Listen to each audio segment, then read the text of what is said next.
Bienvenidos al repaso de la guía de estudio de la Biblia del libro de Isaías. Ya estamos en nuestro 11º encuentro y estoy muy contento de poder estar acá. Y si vos lo estás disfrutando tanto como nosotros, te voy a pedir que puedas compartirlo con tus amigos, con tus seres queridos y con aquellos que quizás están necesitando conocer un poquito más acerca de Dios. Este es un programa realizado por la Facultad de Teología de la Universidad Adventista del Plata y quiero que todos se sientan muy bienvenidos.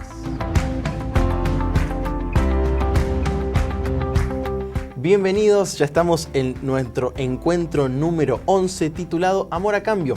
Y hoy estoy con dos invitados muy especiales. Nos acompaña de vuelta el pastor Leandro Velardo. Bienvenido, pastor.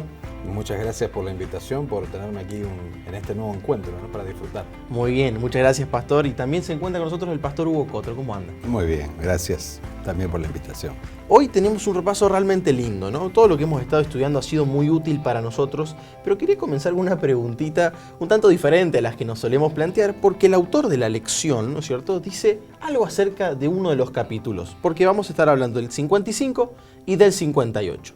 Pastor Cotro, ¿qué tiene de especial este capítulo 55, ¿no?, que lo menciona el autor de la lección? Bueno, es interesante cuando vamos allí al capítulo 55 que encontramos una especie de desarrollo del comienzo del libro. En su momento, hace ya varias semanas, cuando vimos juntos la lección 4, si ustedes recuerdan, fuimos allí rápidamente al capítulo 1 y encontramos esa sorpresa, ¿verdad?, de que estamos demasiado acostumbrados a Isaías capítulo 1 y los versículos, allí los versículos 18, ¿no?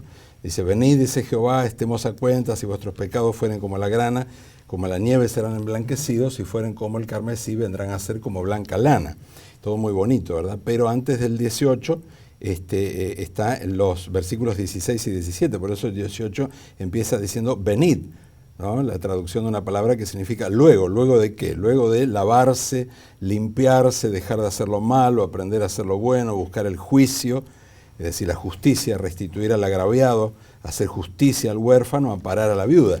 Y en el capítulo 55 encontramos un desarrollo semejante, ¿verdad? Porque cuando vamos allí al versículo 7, tenemos que Jehová, dice, vuélvase a Jehová, el cual tendrá de él misericordia, y al Dios nuestro, el cual será amplio en perdonar. Pero podemos correr el riesgo de perder de vista que antes del 7 están el 2 y el 3, ¿no?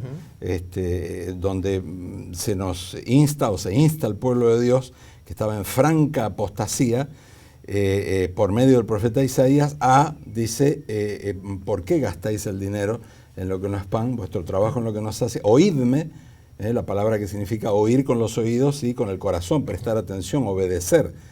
Oídme atentamente y comed el bien y se deleitará vuestra alma con grosura, ¿no? Allí hay también una causa-efecto, hay un prerequisito, una condición y una promesa condicional de parte. Inclinad vuestro oído y venid a mí, oíd y vivirá vuestra alma, y haré con vosotros pacto eterno, las misericordias firmes a David.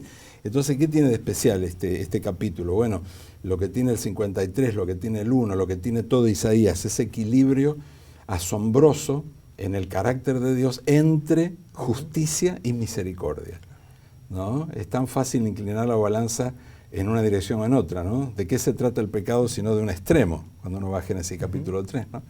Dice, así que ustedes son hechura de Dios, por lo tanto, algo de Dios tienen. Y si tienen algo de Dios, pues no creo que puedan morir, porque Dios no puede morir, ¿verdad? Así que eso de que morirán, no sé, me parece una exageración. Así que, de nuevo, ¿no? Y luego cuando cometen el pecado y se dan cuenta de que fueron engañados, bueno, algo ustedes pueden hacer para compensar, ¿no? Delantales de hojas. Entonces, esos dos extremos, ¿no? Entre estoy en pecado, pero puedo hacer algo para remediarlo por mí mismo, sin cambiar, ¿no? Puedo ser salvo del pecado y hasta en pecado, ¿no? Que era el problema ahí del pueblo, ¿no? O sea, o gracia barata, o gracia inalcanzable, que debe ser compensada con producto humano, ¿no? Sin duda es un capítulo importante. Y como mencionábamos al principio, el 58, junto con este capítulo 55, son los que nos guían en este repaso.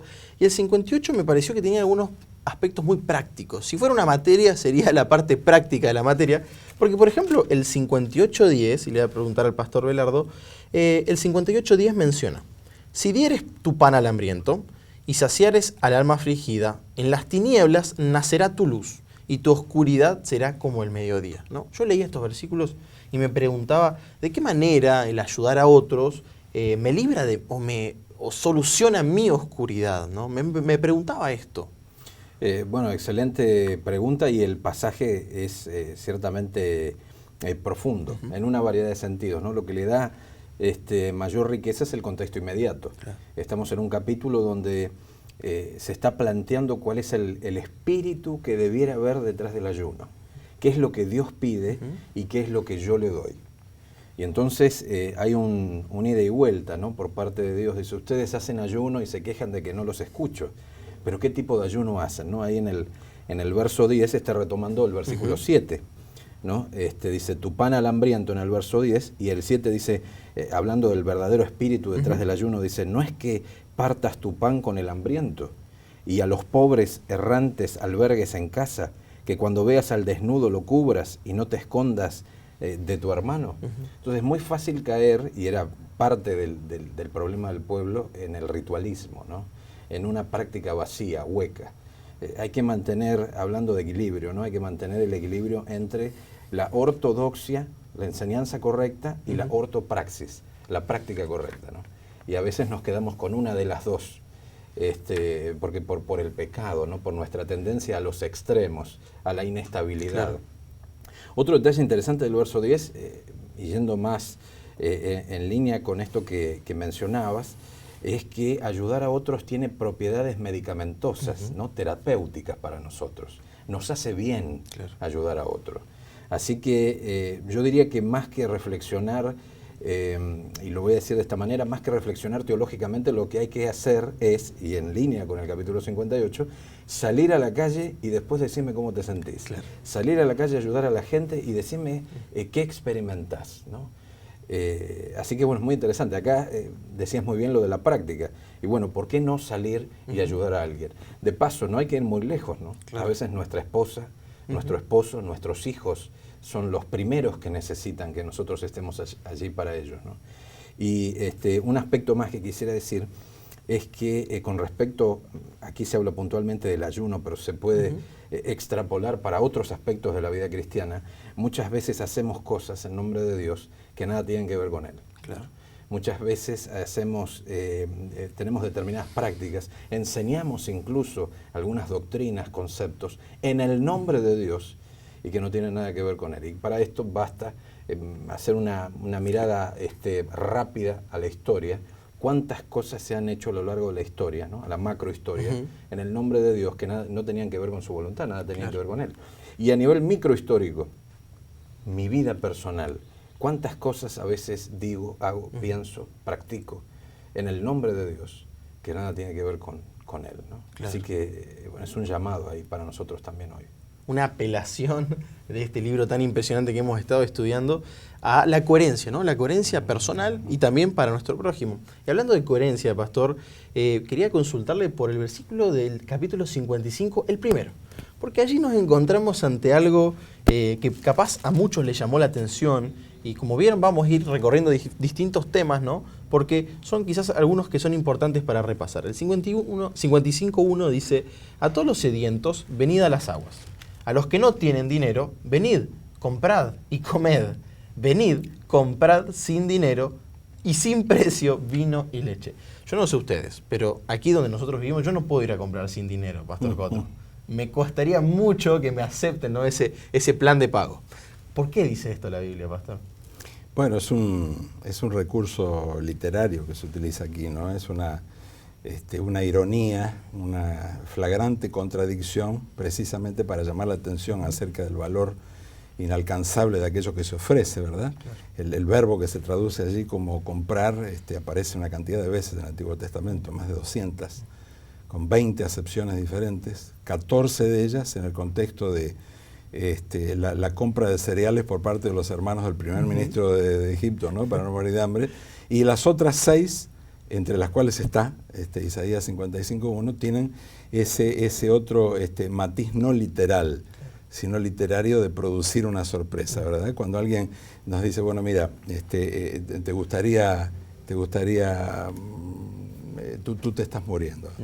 ¿Te gustaría este medicamento, de disponer de este medicamento de ultimísima generación, recién descubierto? No estoy pensando en nada que ande dando vuelta por allí, ¿verdad? Sí, por supuesto.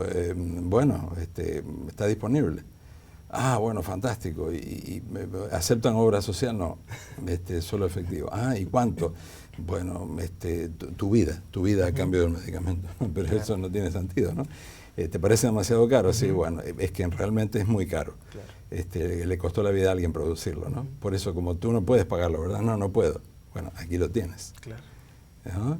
Cuando alguien nos ofrece algo impagable de manera gratuita, una de dos, o se está burlando de nosotros, ¿verdad? Claro. Nos está tentando a acercarnos como a un niño al que se le saca el dulce cuando lo está por tomar, o porque aquello es impagable y alguien nos ama tanto que está dispuesto a que alguien haya pagado para que yo pueda aprovecharlo. Y allí está la tragedia del pecador, ¿verdad? Claro. La mayor dificultad de la salvación no es Dios, sino es el orgullo humano. Claro. Dice, esto es gratis, es el problema, ¿no?, de esta gente, y de los fariseos en la época de Jesús. Esto tú lo necesitas, bueno, yo te lo regalo. No, pero yo dígame cuánto sale, ¿no? Dice, no, pero que no tiene precio. Claro. Perdón, me está menospreciando, me está diciendo que yo no puedo hacer nada. No, sí, tú puedes hacer, pero no puedes hacer nada que se compare con el precio de esto. Así que allí hay una figura. Una figura que sirvió porque a mí me llamó la atención y de hecho me hizo pensar en estas cosas, pastor. Así claro, que bien por Isaías, iluminado por el Espíritu Santo, para poder dejar este tipo de llamaditos de atención para nosotros. Sí. Hay otros versículos muy relevantes que los hemos quizás repetido, que los hemos predicado, de los cuales hemos hablado y que son interesantes volver a repensarlos, ¿no? Isaías 55, 8 y 9 simplemente dicen un versículo que yo por lo menos he repetido mucho, ¿no? Porque mis pensamientos no son vuestros pensamientos, ni vuestros caminos, mis caminos, dijo Jehová.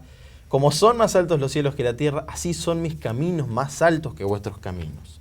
Unos versículos más allá de lo que nos comentaba el pastor Cotro. Yo quería preguntarle, pastor Belardo, ¿cuál es el contexto en el que fue dicho esto, ¿no? ¿Y qué quiere evocar en nosotros estos textos? Bueno, confieso que casi tengo la tentación de escuchar al doctor Cotro también, ¿no? Porque lo dijo tan claro. Sí. Así que yo lo que voy a sumar por este pasaje, tengamos presente el conflicto que él describió tan bien, ¿no?, tan lúcidamente. Y entonces ahora el contexto de esta declaración es la salvación. Y tenemos este problema, no lo podemos procesar. Claro. No lo podemos procesar. ¿Cómo puede ser? ¿No? Y entonces Dios dice, lo que pasa es que mis pensamientos ¿no?, son más altos que vuestros pensamientos y mis caminos también. Mis pensamientos, mis caminos, mi voluntad los trasciende, ¿no? Como se hace a veces la seña cuando alguien dice algo muy elaborado, muy profundo, me pasó por arriba. Entonces cuando viene la propuesta de Dios es tan generosa, es tan justa, es tan amorosa que nos pasa por arriba, ¿no? Bueno, necesitamos nada más y nada menos que la ayuda de otro miembro de la deidad, el Espíritu Santo, para poder entendernos. Yo quisiera, el autor de la lección lo explica muy bien, la verdad que el doctor Gain lo explica muy bien, así que yo voy a limitarme a hacer una nota al margen, ¿está bien? Dos pasajes que ayudan a entender esto mejor que del Nuevo Testamento. Dos pasajes que vinieron a mi mente cuando estudiaba la lección. Primero Juan 3:16. ¿No? Claro. Todos tenemos Juan 3:16 sí, de memoria. La traducción al uso es porque de tal manera amó Dios al mundo que ha dado, y aquí me alejo, a su Hijo único, no unigénito, para que todo aquel que en él crea no se pierda, mas tenga vida eterna. Pero yo voy a sugerir humildemente una paráfrasis interpretativa belardiana. No es el momento aquí ni ahora para explicar el fundamento detrás de mi sugerencia, pero simplemente voy a decir que teniendo en cuenta la terminología de Juan y ciertos aspectos sintácticos, el texto podría sonar de esta manera. A tal punto amó Dios a sus enemigos que vino Él mismo a vincularse salvíficamente con ellos, para que todos aquellos que en Él crean no dejen de existir, sino que experimenten la plenitud de lo trascendente para siempre. ¿No? Así que claro, nos pasa por arriba. Entonces el Espíritu Santo viene en nuestro auxilio y dice, es por acá. Oh, está bien, Dios es amor. Dios es justo, ¿no? Esta tensión, misericordia y justicia, amor y justicia, ¿no? Y otro pasaje que donde Pablo lo deja muy claro es Romanos capítulo 5, ¿no? Nuevamente donde mis pensamientos no son vuestros pensamientos, ¿no? En Romanos capítulo 5 estoy pensando especialmente versículos del 6 al 11 y solo voy a destacar algunos detalles. Decíamos antes, la palabra mundo en el Evangelio de Juan es una expresión que tiene varios significados, ¿no? Pero algo que tienen en común, tienen varias cosas en común Juan y Pablo, pero algo que tienen en común es que los dos en ocasiones usan la palabra mundo con este sentido de aquellos que están en contra de Dios, un sistema que opera en contra de Dios, ¿no? No nos olvidemos que el pecado es separación de Dios, pero no es una separación pasiva, sino que es una separación activa y hostil contra Dios, ¿no? Y por eso Pablo va a decir, por ejemplo, en el versículo 10, porque siendo enemigos, ¿no? Dice Pablo, diríamos sin pelos en la lengua, ¿no? Porque siendo enemigos fuimos reconciliados con Dios. Es decir, no es que estábamos por nuestro lado, no estábamos en ninguna posición neutra, estábamos en contra de Dios, ¿no? Y entonces siendo enemigos, Dios envió a su Hijo y Él murió por nosotros, Romanos 5:10. Dio su vida por sus enemigos. El verso 8, más Dios muestra su amor para con nosotros, en que siendo aún pecadores, es decir, que no éramos buenos, ¿qué pasó? Cristo murió por nosotros. Y entonces viene el versículo, antes en el versículo 6 y 7, hace una comparación, ¿no? Y en el contexto greco-romano esto tenía su sentido, ¿no? Para los destinatarios originales de la epístola. Dice, versículos 6 y 7, porque Cristo cuando aún éramos débiles, a su tiempo murió por los impíos, ¿no? Bueno, aquí hay mucho que decir, ¿no? Pero yendo a algunas ideas bien prácticas. Y entonces dice en el verso 7, ciertamente apenas morirá alguno por un justo, con todo pudiera ser que alguno osara morir por el bueno. Si es que encontramos, dice Pablo, claro, que alguno dé la vida por alguien bueno. Ahora, ¿quién va a dar la vida por un enemigo? Nadie. Dios, claro, dice Pablo. ¿No? De nosotros ¿Y quiénes ninguno? éramos? Claro, de nosotros ninguno. Y dice, ¿quiénes eran los enemigos? Nosotros, dice Pablo. ¿No? Cuando Dios estaba ahí en la persona de Jesús de Nazaret colgado de la cruz, estaba mostrando su amor por sus enemigos, claro, convirtiendo a sus enemigos en hijos. Nuevamente, ¿no? Así de altos son sus caminos. Nos pasa por arriba nuevamente, ¿no?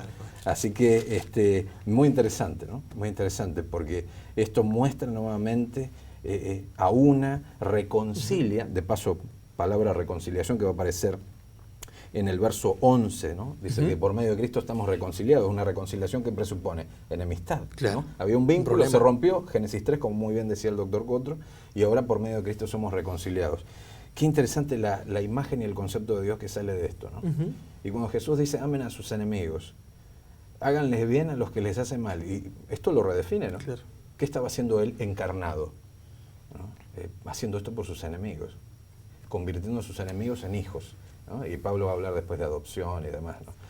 Pero ya Isaías nos manda esta cápsula, nos preserva bajo la inspiración, bajo la influencia del Espíritu Santo, esta cápsula teológica que los autores del Nuevo Testamento, con el evento Cristo, con Jesús de Nazaret, bueno, terminan de entender. Claro, y nos ayudan a nosotros, ¿no? A vivir de otra manera. Siguiendo un poquito la línea que dijo el pastor Belardo, ¿no? Me planteaba la pregunta, leyendo el capítulo 58 se mencionan muchas cosas que podemos hacer los cristianos, ¿no? Como por ejemplo, ayunar. Algo muy bíblico, digamos, aparece allí en algunos textos, ¿no? Y pensando en lo que recién decía el pastor Belardo, ¿es lo mismo, me pregunto yo, ser religioso que ser un discípulo de Cristo, ¿no? Acá parece que Isaías dejó una píldora que hizo ebullición después, ¿no es cierto? Y me planteo esta pregunta, pastor Cotro, ¿será que es lo mismo ser religioso que ser discípulo de Cristo? Bueno, a lo largo de la vida del ministerio de Jesús quedó muy claro esto, ¿no? Sus confrontaciones más ríspidas ocurrieron con aquellos que estaban convencidos de que ser religioso era suficiente para ser hijo de Abraham, ¿no? Claro. Y entonces él los confrontó con esta dicotomía, con esta contradicción irreconciliable, ¿no? Entre las apariencias y la realidad. Así que el mensaje del capítulo 58 no podría ser más actual, ¿verdad? Claro. Para nosotros, porque vivimos con esa corriendo ese riesgo, ¿verdad?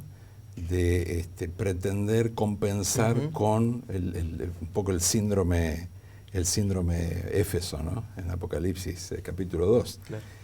Ortodoxia, ortopraxis, atenencia a las doctrinas, conocimiento teórico de las escrituras, evangelización exitosa, resultados, crecimiento. Y resulta ser que podría ser que nuestra vida espiritual esté yendo por otro camino, diametralmente opuesto, ¿no? Y hasta podríamos estar corriendo el riesgo, como el caso de esta gente a la que le fue dirigido este mensaje originalmente, podríamos estar corriendo el riesgo de no darnos cuenta de nuestra situación. Ahora el síndrome la Odisea, ¿no? Claro. Tú dices, yo soy rico, me enriquecí, no tengo necesidad de nada, pero déjame que te diga que yo te veo de otra manera, ¿no? Tú eres pobre, ciego, desventurado, miserable, desnudo. Compra de mí de nuevo, ¿no? Claro. Sin dinero y sin precio, ¿no? Aquello que te ofrezco, que es un cambio de corazón, un trasplante de interior, ¿no? Una regeneración espiritual imposible para el ser humano, ¿no? Así que no podría ser más oportuno y más relevante este mensaje para nosotros, ¿no? Qué lindo, qué lindo. Qué lindo poder tener en cuenta estos detalles. Y cabe una pregunta más, a modo de cierre, para que ambos pudieran respondernos y que todos podamos ser enriquecidos. Para ustedes, esta lección, ¿qué nos enseña de Dios, ¿no? Acerca del carácter de Dios. ¿Qué nos enseña, Pastor Belardo, a su conclusión personal, ¿no? Esta lección titulada Amor a Cambio, ¿qué nos enseña de Dios? Bueno, a nivel personal, ¿no? Sí, así que puede coincidir con nuestros compañeros de clase o no, pero a mí tengo una conclusión que es recurrente, y es que cada vez que uno estudia la palabra de Dios, se da cuenta que Dios es más maravilloso de lo que pensaba, ¿no? Cada vez que uno profundiza en el texto y le pide al Espíritu Santo que lo ayude, recobra fuerzas espirituales, carga las pilas espirituales, ¿no? Así que, ¿qué aprendo de esta lección? Bueno, Dios, a veces decimos, no, bueno, Dios es amor, Dios es justo. Bueno, pero ¿qué implica eso en mi día a día? Bueno, Dios me entiende, ¿no? Dios hizo un plan de salvación a la medida. Claro. No le falta ni le sobra nada, ¿no? Y está todo dispuesto por parte de Él para que nos salvemos, ¿no? Me viene Pablo otra vez, Romanos 8, 29, ¿no? Esto de que Él dispuso todas las cosas para que procedamos a la salvación, ¿no? Procedamos a la salvación. Así que este es un Dios muy interesado en nosotros porque nos ama. Amén. Y ha hecho todo de su parte para salvarnos. Y ahora, ¿qué vamos a hacer, ¿no? Amén. Pastor. Muy interesante. Yo creo que si tuviera que resumir todo el mensaje de Isaías, ¿no? Un atrevimiento casi imperdonable, pero si alguien me pusiera así en ese brete, ¿no? De una palabra, Isaías, todo sería una palabra. Bueno, hay muchas, ¿no? Hay muchas palabras individuales, ¿no? Cristo, por supuesto, ¿no? Isaías 53, pero creo que otra palabra interesante podría ser equilibrio, ¿no? Cuando vemos la cruz, encontramos ese equilibrio que es imposible para nosotros, naturalmente, ¿no? ¿Por qué? Porque miro la cruz y digo, pero un momento, esto que la sociedad dice que está bien y que es normal, la nueva normalidad en todo orden, ¿no? Moral e inmoral, etcétera, ¿no? Leyes que se votan que van en contra de la ley de Dios, ¿no? Por ejemplo, no matarás, el sexto mandamiento, ahora es legal en ciertas circunstancias, o en cualquier circunstancia. Entonces, cuando miro la cruz, tomo conciencia de que hay una voluntad de Dios, que Dios espera que yo respete para mi bien, ¿verdad? Para que yo sea realmente, plenamente feliz en esta vida y luego pueda disfrutar de la eternidad, ¿verdad? Porque es la esencia del carácter de Dios. Pero por otro lado, miro a la cruz y digo, no solamente hay una norma que sigue vigente, sino que hay una gracia infinita que hace que cuando que todo mi pasado pueda ser borrado con sangre, y que mis tropiezos presentes, no por practicar el pecado, ¿no? sino por tropezar, Porque el pecado es mucho más que acciones, ¿no? Son actitudes, maquinaciones, pensamientos. Hay remedio para mí en la cruz, ¿no? Como dijo alguien, no hay, no hay santo sin pasado ni hay pecador sin futuro, ¿no? Entonces, cuando miro la cruz está ese equilibrio, ¿no? Justicia, lo que Dios espera de mí, y está dispuesto a ayudarme a alcanzar por su gracia y a suplir cuando me falta, ¿no? Por medio del perdón, en fin. Gracias, Pastor Cotros. Muchísimas gracias por acompañarnos. Pastor Belardo también, les agradecemos.